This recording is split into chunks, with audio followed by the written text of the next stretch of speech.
I'm Rob Van Raphorst, and welcome to MBANow's CREF Corner Office Conversations. Today it is my privilege to be joined by Willy Walker, Chairman and CEO of Walker & Dunlop. Mr. Walker serves on MBA's Board of Directors and is an active member in various MBA initiatives. Willy, thanks for being here. Nice to be here, Rob. You know, your firm finances a variety of property types. Multifamily is its core. Can you sort of give your outlook on multifamily? We're quite bullish on multifamily for a number of different reasons. One, we've got very strong GDP growth in America today.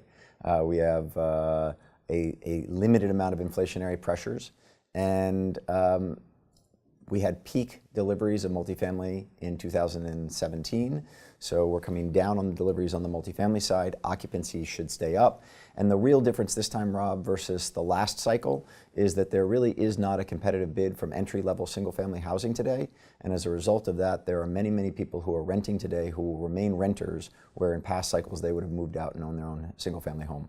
So Walker Dunlop has seen significant growth, specifically with the acquisition of a lot of independent mortgage bankers. Talk about that importance.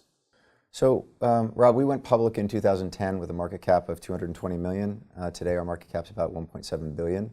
And a lot of that growth in the value of Walker & Dunlop and the expansion of our platform has been through acquisition of small and medium-sized independent mortgage banks, commercial mortgage banks across the country.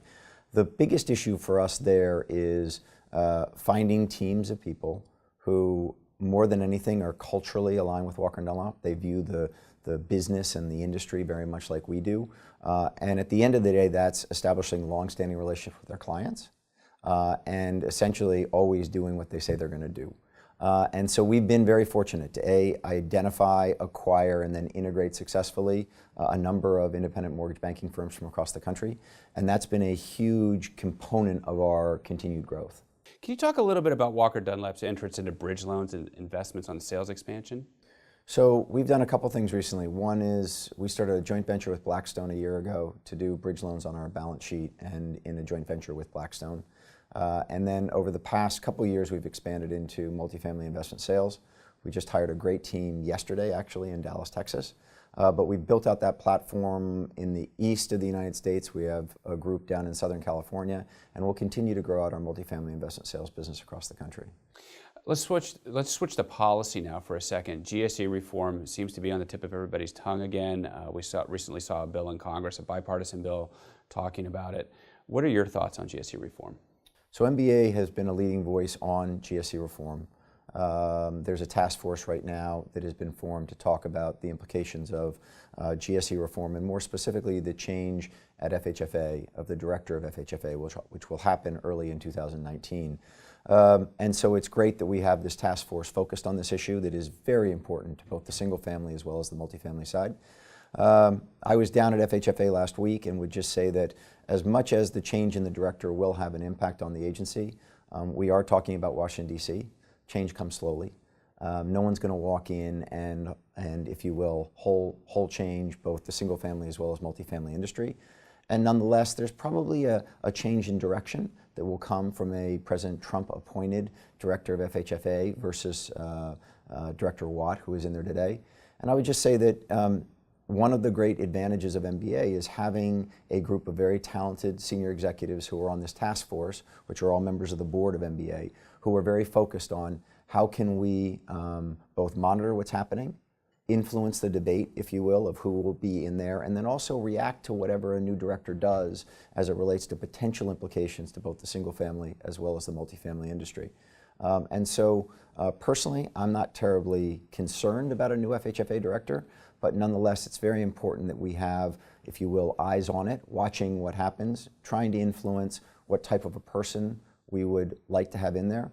I would just say personally, getting a business person rather than a public policy person in that role would be hugely beneficial to our industry, only because the issues that FHFA deals with, and Fannie and Freddie, are very, very complex capital markets issues.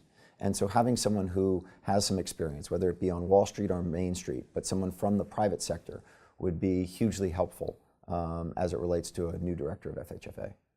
I know one significant investment you made is into MBA.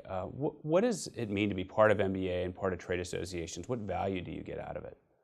So the MBA, it's an honor to be on the MBA board.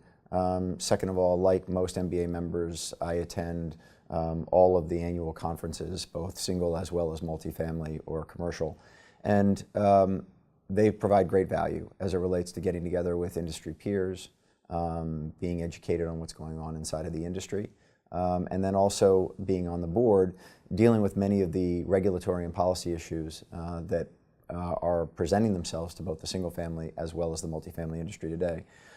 And I would say to you that being on the board of the National Multifamily Housing Council as well, and a number of other nonprofit boards, the impact that MBA has and the influence that MBA has, not only in Washington, D.C., but across the country on housing issues, is unparalleled.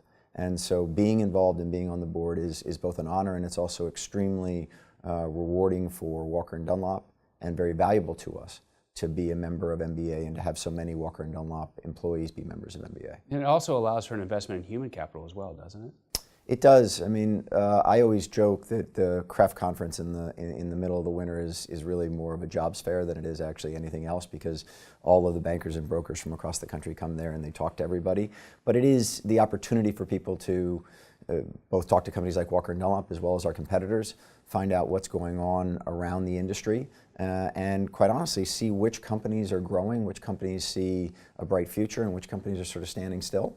But it is that investment of human capital. I mean, we pay MBA dues for a lot of Walker & Dunlop employees, and it's a great experience for them to be engaged in the industry and also interact with industry peers. Yeah, I couldn't agree more. Listen, you've certainly been a huge influence on our board and as well as our association, so we really appreciate you stopping by, talking a little bit about your outlook for multifamily, your company, and the association as well. Great, thanks.